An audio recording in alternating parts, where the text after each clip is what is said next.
welcome to the Parents' Guide. This is where you'll find out what's going on in schools and hear some of the key issues being discussed from the parents' point of view. If you have school-aged children, this programme is for you.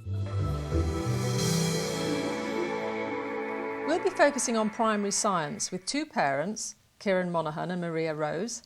Hello. Hello. We're also joined by an advisor with many years' experience in science education, Anne Goldsworthy. Hello.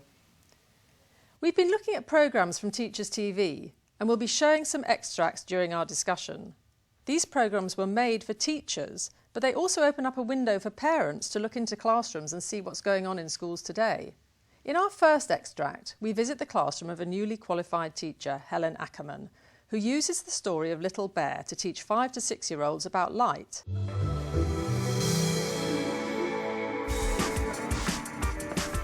As part of the children's experiences of light and dark, they're exploring different activities, including a light source table, a dark cave, a light box, small caves made out of shoe boxes, and a story box using props and mirrors.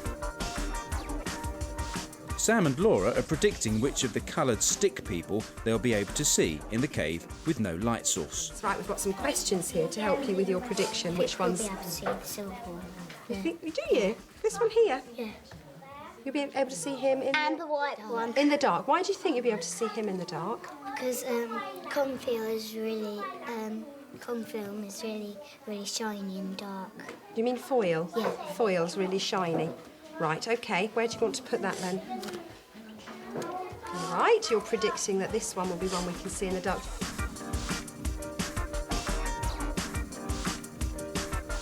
They've decided that they will need a light source to see the red and black figures.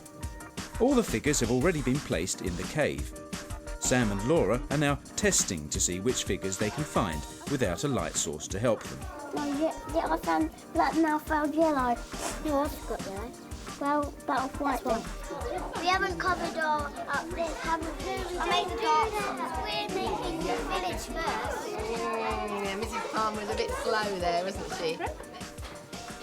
Where are you? Hello, Laura. Here we are. Here are some light sources to help you to see in the dark. Right, One. How is it now finding the people in the dark? A bit easier. Maria, that was the sort of thing that all children love, going under a blanket and making a cave. Did you think it was a good lesson? I thought it was a fantastic lesson. It was one that the teacher obviously put a lot of thought into and planned very well and built up some resources for the children to use. I thought it was a really enjoyable lesson. Were you bothered about the sort of safety aspects of them clambering around in the dark under blankets and things like that? Yeah, there was just that small issue that the teacher balanced rather precariously a big table on top of 2 other tables, and I thought that introduced an unnecessary element of risk for the very small children that were using it. Kieran, what did you think about the use of scientific language? Do you think that was too complicated for very small children? I think the words refraction possibly can introduce an element of confusion for the children. It's a long word and sometimes children associate long, complicated words with complicated actions and things. So they might be scared about that word and it might be a word that they might not remember, whereas the way light bounces might be an easier way of describing something. So finding an easy way to describe something is a lot better, I think, for younger children. Do you think there's a risk that might put younger children off science, though, by the fact that they can't understand some of the language that's used? There is a risk, yes, but I think that teacher was able to demonstrate a real vocation for teaching in terms of not just using long words, difficult words, for getting a message across, and she demonstrated that by obviously spending a long time preparing and collecting together some very, very exciting props which will create in all those children's minds a lasting memory. Do you think there's a danger, though, that it could get really confusing with children who maybe don't quite understand the language and then parents who hear what the children have been doing at school during the day and don't quite understand it either? Well, yes, exactly. Like the word refraction, I probably couldn't give you a really good, correct definition of that word myself. So for children to understand it and to come home, if they came home with a misunderstanding, most parents might just smile and say, yes, OK, darling, yes. Well, I mean, Kieran's got a scientific background, Anne, so he's not sure he could explain it. So what would the average parent need to know, do you think, to understand what their children were bringing home? I think the important thing for parents is not to worry about this too much. There may be some terms that their children are using that perhaps they don't understand. But the big thing is to just get the children talking about things and help them say for themselves what they think is going on there. And if there is some concern about the word, then you could have a conversation with them and say, well, I wonder what that word means, and I'm not quite sure about it either. Maybe that's something you could be asking your teacher about later on. Do you think that, Maria, that experimental side of science is something that could make it into a more interesting lesson for many children than maybe English or maths? Certainly, I think that when the children can do that hands-on stuff in class, that makes it more exciting and it gives them something to hang on to remember, and perhaps to take home in an experiment as well. I think that's one of the things we're trying to do in science very much in schools today, is to actually test out children's ideas. So they have ideas about something, like those youngsters did about the things they could see in the dark area, and then they go in, then they test it out, and then they see if their ideas were right. So we're trying very much to teach them how we go about science rather than just the science knowledge. It's a mixture of both. Well, we're all agreed on the importance of starting children with science as early as possible. And in this next example, we're going to look at a class of Year 6 pupils with their teacher Zoe Lowe, who has introduced the special symbols and language of electrical circuits. In the extract, we see the children making real circuits with bulbs and buzzers. Okay, that should work now. Oh, the light was... Now, what have you just done? We've added another crocodile clip and added to that. Okay, so Zoe has connected. So we've now got a bulb that's working. What do you notice about the brightness of the bulb? It's not as bright because it's only using one cell. It's only using one cell. Fantastic. Yeah. Just grab hold of that buzzer for me. Everything working? Yeah. Yes? So why do you think that's happened? Because we must have had an electrical circuit, we must have had a current.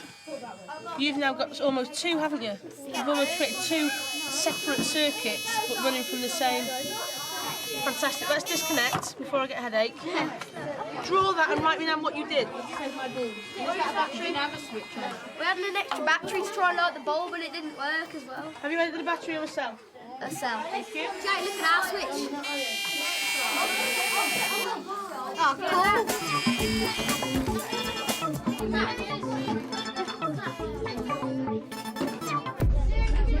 Those are the questions up on the board. Have a good look.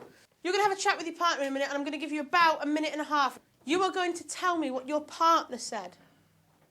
Okay. Go. I'll do it first, yeah, you ask me. One thing you've learned tonight, how to make a circuit. One thing you found difficult tonight. Well, I found putting the circuit together quite difficult. If there's not much in the cell, there's not much light. I've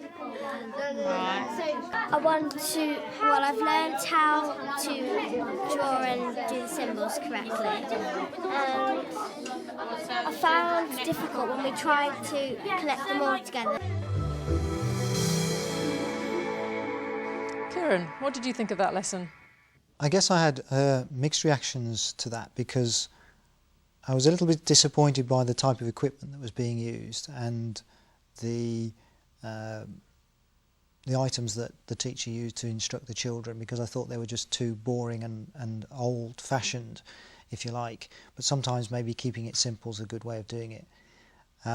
She obviously would be able to reinforce the ideas into the children's heads by using the names for all the circuit components, the diagrams, using the circuit board, and then they did a bit of play acting at the end.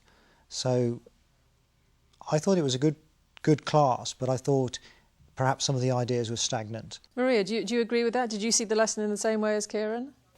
No, I thought that it was an enjoyable lesson. I thought she was, again, very clear about its objectives and kept getting the children to refer to the key words, so they got used to using that language. And again, because she engaged them in the tasks with the resources that she had, I think that they seemed to be genuinely enjoying what they were doing. Anne, so Maria thought it was a well-resourced lesson. Kieran thought the equipment was a bit old-fashioned. Do you think it was a normal level of resourcing for a primary school classroom today? I think the circuit boards that they actually worked on are quite unusual in primary classrooms. I mean, great if you have them. But most primary classrooms now have a good supply of electrical equipment, so children are making circuits with the wires and the bulbs and the buzzers and so on. I think maybe the old-fashioned bit Kieran was referring to maybe was the whiteboards. Am I right that was the holding it up? I'm referring to it all really, because I suppose from an engineering background I can see the different ways of doing things, and to make it more exciting for the children. I thought it was a bit chaotic, too many wires and things all around the class. Perhaps to have it more structured, and perhaps to focus the children's attention on doing specific things without allowing them so much rein to get it wrong and to wire things up wrongly too much. Yes, that's a good way of learning, but I think you need to learn to do it right first and not have too many places where there's the wrong thing going on and only one teacher trying to control all of those things.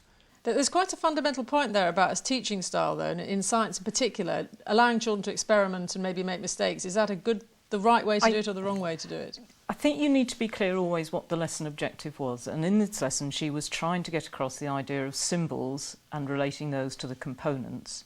She then allowed the children free range to make any kind of circuit that they wanted, to then be able to represent that in symbol form later on, which they seemed to be doing, and that bit they seemed to be being effective about. There was also elements of bits where, yes, they were constructing things and finding things out that way, and getting things, what you would say, sort of maybe not doing it in quite the correct way. But again, you know, if that was picked up later, then that's fine. The main purpose of that lesson was very clear, and I think the children got across, and they seemed to thoroughly enjoy having a good time with electric circuits. It's always a lesson that seems to go down well. The children love handling the stuff and finding out how it works. Kieran, do you think most parents are aware of what their children are doing in science lessons at school? I do think so. I think the children, because it's such an exciting subject, do come home and say, "Mommy, Mommy, we did this today." And they'll run and get the torch. I know my two children are all the time wearing out the batteries in our torches. But I might be being too critical of that class, because there was so much, as you say, good things going on. And at such an early age, and allowing them to get a flavour and sample science at that age is so important. Do you think most parents really understand what goes on in the science curriculum? No. I don't think they understand I think most parents would be surprised to learn that their children were learning, for example, about electrical circuits in Year 6. I know certainly I didn't do that till secondary school. That's one example. And I think more and more these days in school our children are studying, particularly science, in the science curriculum, subjects that we didn't cover till we were a bit older. So that seems to be true from my experience. Well, it's certainly a long way from my primary school days, and perhaps with science, it's a good idea to look outside the school for help. And in the next clip, that's what we're going to see. It's Science Week in the Royal Kent School in Surrey, and Danny Waite, a consultant metallurgist, is helping teacher Tony Palmer and his class of 10 and 11-year-olds to build water rockets.